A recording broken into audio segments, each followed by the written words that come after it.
Você está ouvindo o audiobook de Revista Espírita de 1858, de Allan Kardec. Agora, você vai ouvir o capítulo 26. Março. Confissões de Luís XI. História de sua vida, ditada por ele mesmo à senhorita Hermance de Ufot.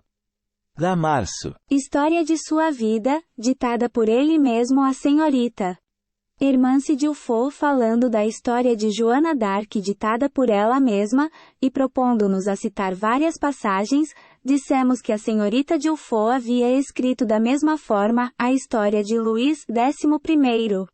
Esse trabalho, um dos mais preciosos no gênero, contém documentos preciosos do ponto de vista histórico. Nele Luís XI se mostra o profundo político que conhecemos. Além disso, dá-nos a chave de vários fatos até aqui não explicados.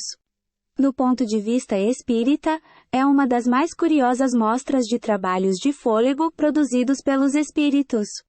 A este respeito, duas coisas são particularmente notáveis. A rapidez de execução, pois bastaram 15 dias para ditar a matéria de um grosso volume, e a lembrança tão precisa, que pode um espírito conservar de acontecimentos da vida terrena. Aos que duvidem da origem desse trabalho, e quisessem atribuí-lo à memória da senhorita de Ufot, diríamos que na verdade, seria preciso que uma criança de 14 anos, tivesse uma memória fenomenal, e uma não menos extraordinária precocidade, para que pudesse escrever de uma assentada uma obra dessa natureza. Mas, admitindo que assim fosse, perguntamos onde essa criança teria obtido as explicações inéditas da sombria política de Luís XI, e se não teria sido mais interessante que seus pais lhe atribuíssem o mérito. Das diversas histórias escritas por seu intermédio, a de Joana d'Arc é a única que foi publicada. Fazemos votos para que em breve as outras o sejam, e lhes prevemos um sucesso tanto maior, quanto mais espalhadas hoje se acham as ideias espíritas. Extraímos da de Luís XI, a passagem relativa à morte do conde de Charolais.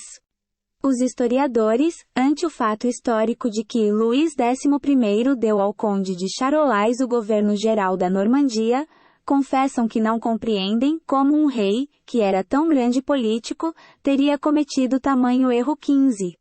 As explicações dadas por Luís XI são difíceis de contestar, desde que confirmadas por 3 fatos de todos conhecidos. A conspiração de Constatin. A viagem do conde de Charolais em seguida à execução do culpado, e por fim, a obtenção por esse príncipe, do governo geral da Normandia, província que reunia os estados dos duques de Borgonha e da Bretanha, inimigos sempre ligados contra Luís XI. Luís XI assim se exprime.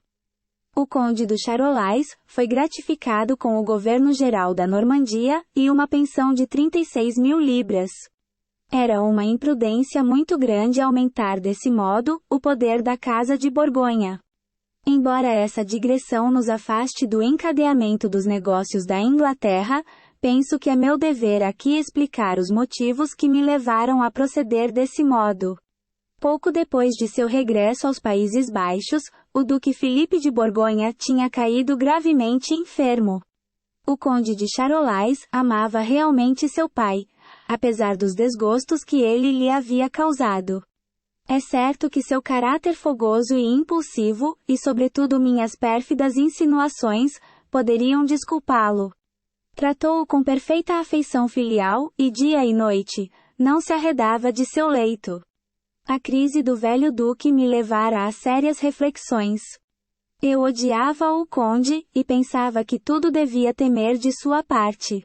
Por outro lado, ele tinha apenas uma filha de tenra idade, circunstância que após a morte do duque, que não dava mostras de viver muito mais, teria ocasionado uma menoridade que os flamengos, sempre turbulentos, teriam tornado extremamente tempestuosa. Eu então poderia ter me apoderado facilmente, se não de todos os bens da Casa de Borgonha, pelo menos de uma parte, quer mascarando essa usurpação com uma aliança, quer lhe deixando tudo quanto a força lhe dava de odioso.